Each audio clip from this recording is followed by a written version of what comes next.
नमस्कार दोस्तों, हर्षित द्विवेदी एजुकेशन में आपका स्वागत है। मेरा नाम है विनीत सागर। आज हम डेड वेल्स के बारे में दो चीजें समझने की कोशिश करेंगे। एक, डेड वेल्स का जो कैरकस है वो एक्सप्लोड क्यों होता है। दूसरा, जब वेल्स बीच में मर जाते हैं, देखिए ओशियानिक करंट्स की वजह से कभी कभी वेल्स जो है बीचेस की तरफ आते हैं तो उधर ही उनका डेथ हो जाता है।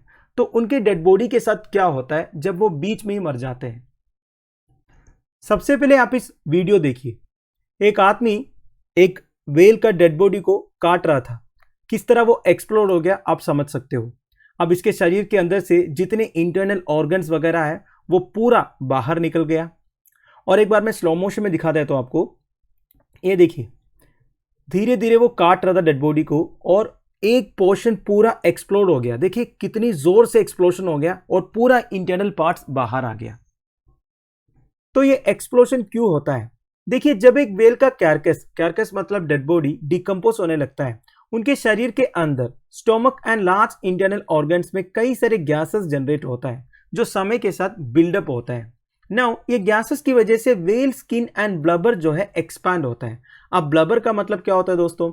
देखिए, वेल के शरीर के अंदर एक थिक लेयर ऑफ फैट है स्किन के जस्ट नीचे, उसे ब्लबर कहते हैं।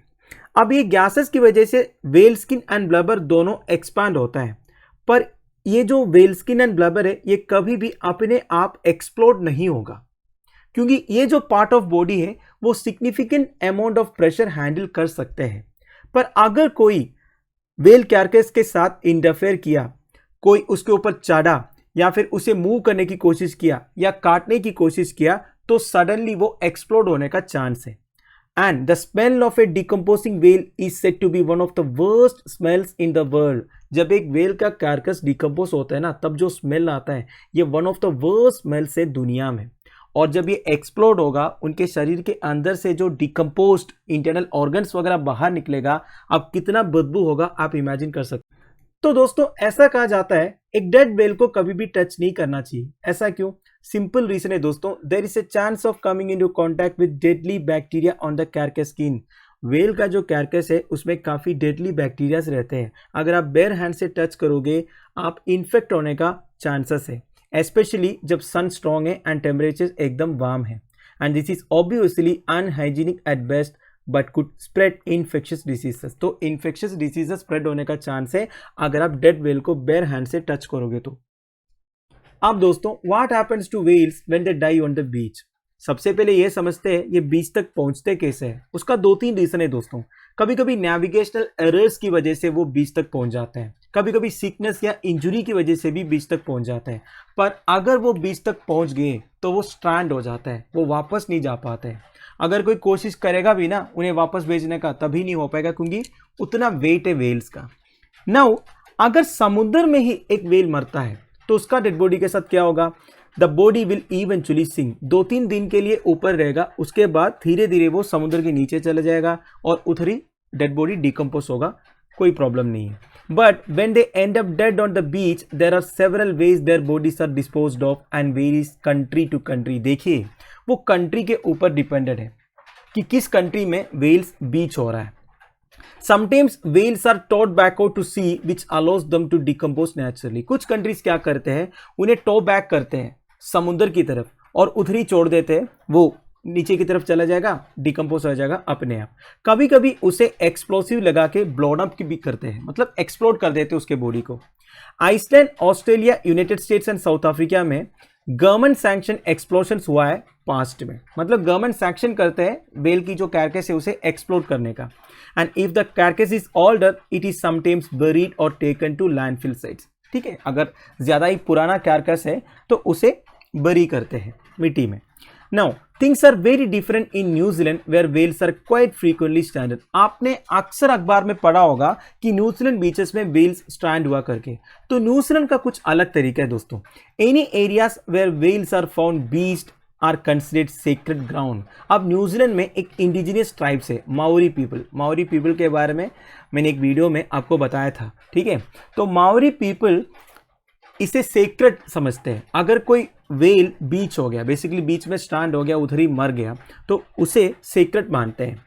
वो सबसे पहले एक ट्राइबल गैदरिंग कंडक्ट करते हैं and they are also, as is tradition, allowed use of a whale bone from any animal which has died as a result of stranding. अगर स्ट्रैंडिंग की वजह से मतलब फंस जाने की वजह से कोई भी एनिमल का डेथ हो गया, उनका जो बोन है वो यूज कर सकते हैं. इसके लिए गवर्नमेंट भी उन्हें अलाउ किया है. तो ये लोग क्या करते हैं, व्हेल बोन को रिमूव करते हैं और यूज करते हैं. बोन्स वगैरह रिमूव करने के बाद बाकी जो बॉडी बचता है उसे दफना देते हैं. अब आप इस वीडियो देखिए, कुछ वेल्स बीच होने का वीडियो है. इतने सारे वेल्स एक साथ बीच में स्ट्रैंड हो गया.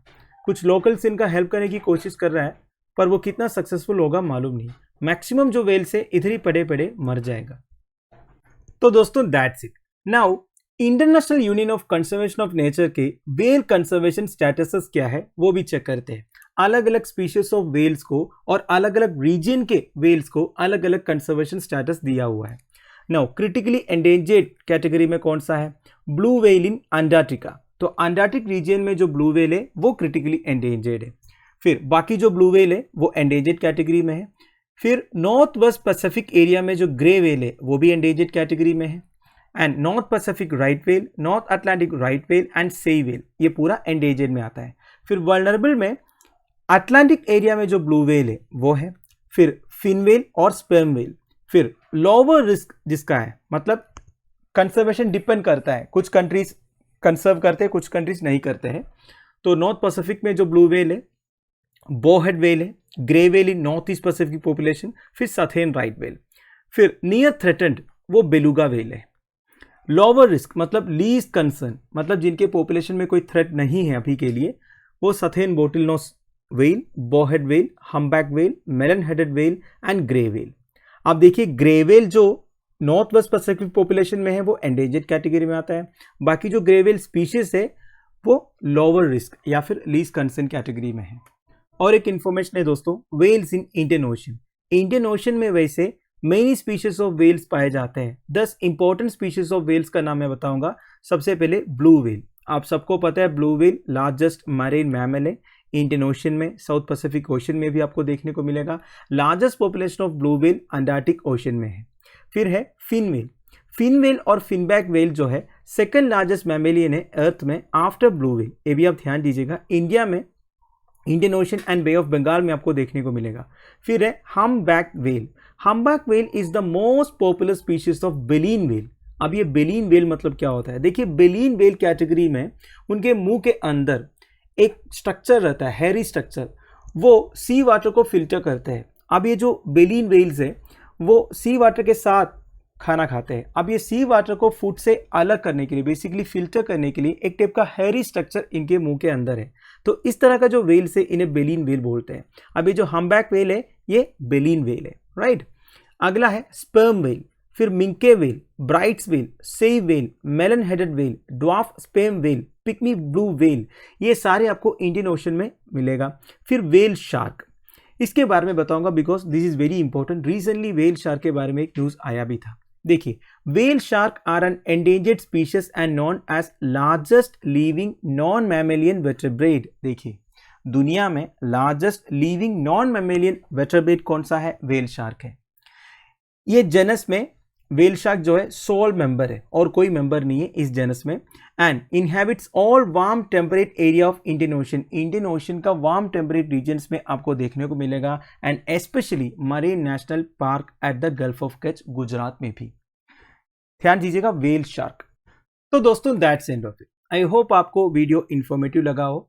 लेक्चर की पीडीएफ एज यूजुअल आपको टेलीग्राम चैनल में मिल जाएगा जिसका लिंक नीचे प्रोवाइडेड है. Thank you for watching. Bye bye. Have a nice day.